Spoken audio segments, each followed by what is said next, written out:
ದೇವಸ್ಥಾನದ ಬಗ್ಗೆ ಮಾತಾಡಿದ ಸಮೀರ್ ಅಂತ ಹೇಳ್ತಾ ಇದ್ರಿ. ಏನ್ ಮಾತಾಡಿದ ಸಮೀರ್?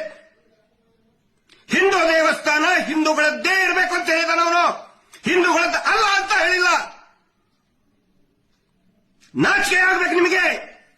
ಒಂದು ಅತ್ಯಾಚಾರ ಪ್ರಕರಣದಲ್ಲಿ ಒಂದು ಹೆಣ್ಣು ಮಕ್ಕಳಿಗೆ ಧ್ವನಿ ಎತ್ತದ ಇಂತ ಸಮೀರಿನ ಬಗ್ಗೆ ಹಿಂದೂ ಮುಸ್ಲಿಂ ಮಾಡ್ತಾ ಇದ್ದೀರಿ ನೀವು. ಶ್ಯಾಮ ನೀವು. ನಿಮಗೊಂದು ಪ್ರಶ್ನೆ ಕೇಳ್ತೀನಿ, ಒಂದೇ ಒಂದು ಪ್ರಶ್ನೆ. ನಿನ್ನ ಮನೆ ಹೆಣ್ಣು ಮಗಳಿಗೆ ನಿನ್ನ ಮಗಳು, ನಿನ್ನ ತಂಗಿನೋ, ಹೆಂಡತಿನೋ, ತಾಯಿಗೋ ಯಾವನಾದ್ರೂ ಒಬ್ಬ ಕಿರಾತಕ ಹಿಂದೂ ಎತ್ಕೊಂಡು ಹೋಗಿ ಹಾಳು ಮಾಡಿದ್ರೆ ಆಯ್ತು ಬಿಡಪ್ಪ, ನಾನು ಹಿಂದೂ, ಅವನು ಅತ್ಯಾಚಾರ ಮಾಡಿದವನು ಹಿಂದೂ, ಹೋಗ್ಲಿ ಬಿಡು ಅಂತೇಳಿ ಸುಮ್ಮನೆ ಬಿಡ್ತೀಯ ನಾಲಾಯಕ್?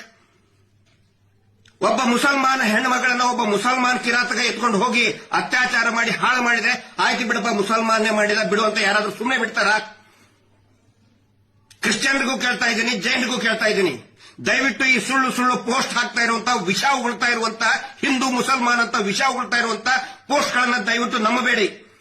ಸಮೀರನ್ ಮೇಲೆ ಸೋಮೋಟೋ ಕೇಸ್ ಹಾಕ್ತಿರಲ್ಲ ನೀವು, ಸ್ವಯಂ ಪ್ರೇರಿತ ದಾಖಲೆ, ದೂರು ದಾಖಲೆನ ಮಾಡಿದ್ರಲ್ಲ, 299 ಅರೆಸ್ಟ್ ಮಾಡೋದಕ್ಕೆ ಬರೋದಿಲ್ಲ. ಸುಪ್ರೀಂ ಕೋರ್ಟಿನ ಆದೇಶ ಇದೆ.